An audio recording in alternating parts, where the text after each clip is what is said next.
Yo, what's up guys? I'm back. Nagbabalik na naman tayo sa ating channel para gumawa ng panibagong videos. Since maraming ang nagre-request sa atin about ito sa topic na to at dahil December na, ito ang magiging paksa ng ating gagawin ngayon. Mga simbolo na ginagamit sa poster making about sa tema ng Pasko. Ewan ko ba kung ba't hirap na hirap kayo. Syempre, ang mga ginagamit nga na simbolismo dito is yung kadalasan nating makikita. Unang-una gagawin nating simbolismo, idodrawing natin is si, ayan, nakita nyo naman yung matandang mamang mataba na may puting buhok, na laki may daladalang sako na pula. So ayan, kung nakikita nyo at alam nyo naman, syempre si Santa, siya ang diwa at puso ng Pasko. Ang sabi nga, di ba? Siya ang naghahatid ng saya sa mga bata dahil siya ang nagbibigay ng mga regalo. Ang sabi sakay-sakay ng isang sleigh na hinahatak ng mga reindeer na pinangungunahan ni, syempre, the red-nosed reindeer, si Rudolph. So ayan, nakikita nyo, unang-una kong ginagawang drawing is si Santa. So kung isa ka man sa mga nag-request ng topic na to, ayan, panoorin mo ang video na to. By the way, kung di ka pala nakasubscribe sa ating channel sa YouTube, pakipindot na yung subscribe channel na yan. Ayan na, makikita nyo yung pangalan. Type nyo lang yan, tapos ayan, papupunta na kayo sa YouTube natin. Malaking tulong na yan kapag share nyo yung video at marami rin tayong matutulungang mga kabataan na mahilig sumali sa mga poster making contest. Pampakalang simbolismo na ating guguhit ay yung bilog-bilog na puti. Ayan, madalas yung makikita pero sa ibang bansa nyo lang makikita yung mga ganyan, no? Syempre, si snowman, yung laging may cap sa ilong, may sombrero, at kadalasang nilalagyan natin. Susunod, syempre, hindi mawawala tuwing Pasko is yung pagbibigayan ng mga regalo. So, ito yung pangatlong simbolismo na i-drawing natin. Ayan, syempre, dihan ko na para mas maraming blessings at maraming gifts ang makuha mo ng Pasko. Ayan, dyan sa parting baba, bali ginawa ko yung style poster na din, no? Para di ka na bubuuin kang poster. Ayan, may makikita ka ng visual. So, sa pangatlong simbolismo na iguguhit natin is yung nutcracker. Ayan, madalas nyo rin makikita yan. Wala, dinili ko lang kasi madalas ko rin itong nakikita. At isa to sa mga gustong-gusto kong nakikita na character kapag once na Pasko eh. Yun yung mga hinahanap ko na nakalagay ng mga mga statue sa mga mall. Ayan, ganda-ganda ako sa kulay niya kasi kadalasan green or gold yan mga ginagamit na kulay sa nutcracker. So ayan, ilagay ko pa ulit ng mga regalo dun sa ilalim, no, yung mga box. Ayan, by the way, kung gusto nyo palang kulayan ko to, no, i-subscribe nyo lang ako, mag-comment lang kayo sa baba. Comment lang kayo na kulayan ko or go para syempre tuloy ko yung ginagawang poster na to, no. So ang pang-apat syempre hindi mawala tong biskwit na kulay brown, no. Ito yung mga makukulit na biskwit may movie pa nga ito Ayan, bali nilagyan ko na lang din ng details. Ito yung mga gingerbread. Ayan, nakikita nyo naman, no. Hindi ko na masyadong nidetalye pero yung mga gingerbread talagang isa sa mga madalas mong makikitang simbolismo sa Pasko, no. So ang susunod ay hindi, wait lang, tinatapos ko lang pala itong nutcracker na to, no. Ayan, kung nahihirapan kayo gumawa ng mga simbolismo, ito panoorin na lang to. Marami rin ako mga video ng mga iba't ibang simbolismo na ginagamit sa poster, no.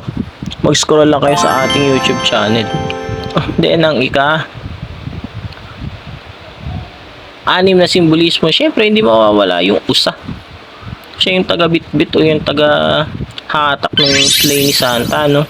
Kasama niya ito yung nagbibigay siya ng mga regalo.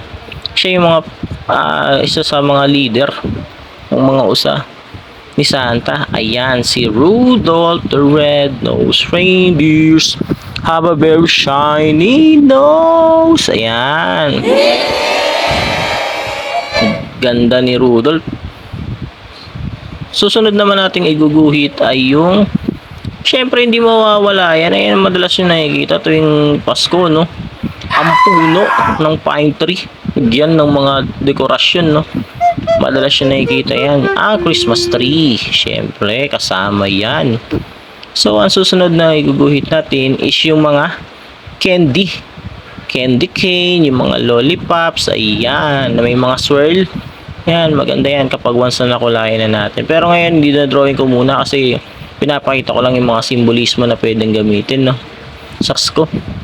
Susunod, ayan, yung bulaklak na may dahon na kulay green, no? Yung poinsettia.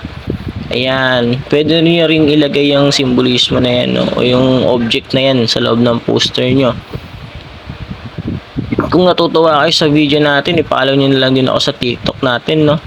Ayan, mabilis yung pag-angat ng ating mga followers at mga viewers. Siyempre, di mawawala ang star ng Pasko, no?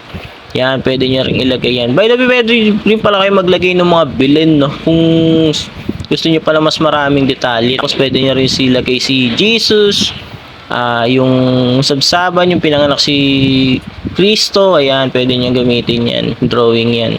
Tapos next natin i-drawing is yung mga parol. Ayan, hindi mawawala yan sa Christmas event, no? Makikita nyo lagi yung mga parol na yan na nakasabit kung saan saan. At syempre, pagandahan at pabunggahan yung mga ginagawa nila. Syempre, dito sa Pinas, ang lulupit eh. Yung may mga ilaw-ilaw pa, no? Ang lulupit gumawa ng mga parol ng mga yan. Lalo na sa bandang Bukawi, malulupit yan. Taka yung mga paputok na gagamitin tuwing bagong taon.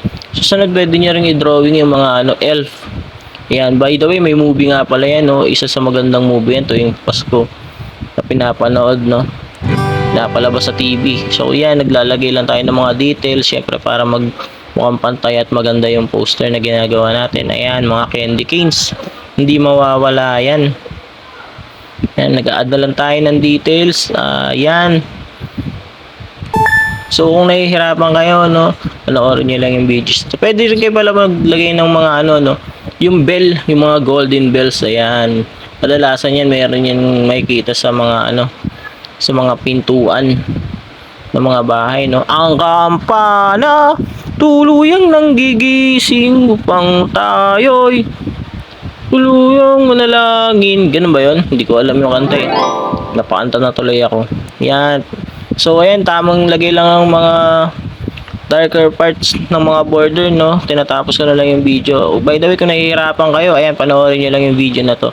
Then, comment down below na lang kayo kung gusto nyo kulayan natin to para sa part 2 ng video na to. Syempre, para mas mabuhay yung ginagawa nating poster na to, no? Comment lang kayo dyan kung gusto nyo natin tuloy ang video na to. Kukulayan natin yan, papagandahin pa natin lalo. Yan, nilalagyan ko na lang ng konting outlines, mga dark at saka heavy outlines para magmukhang buhay at maganda ang poster na ginagawa natin. So yan, kung di ka pa pala nakasubscribe, subscribe mo na yung channel natin. Ayan, hindi ako magsasawa mangulit na i-subscribe mo yung channel natin. Syempre para mas marami pang makapanood ng mga videos natin. At marami pa tayong mga matulungan na aspiring artist na mahilig sumali sa mga poster making events. Bali, ito yung mga content na ginagawa natin. So, ayan. At kung isa ka sa mga nag-comment at nag-request ng team na to, ayan, mag-comment ka lang dyan sa below. Ay, sa comment box natin sa baba. So, ayun lang. Tapos na ang ating video. Maraming salamat sa panonood. See you sa next video.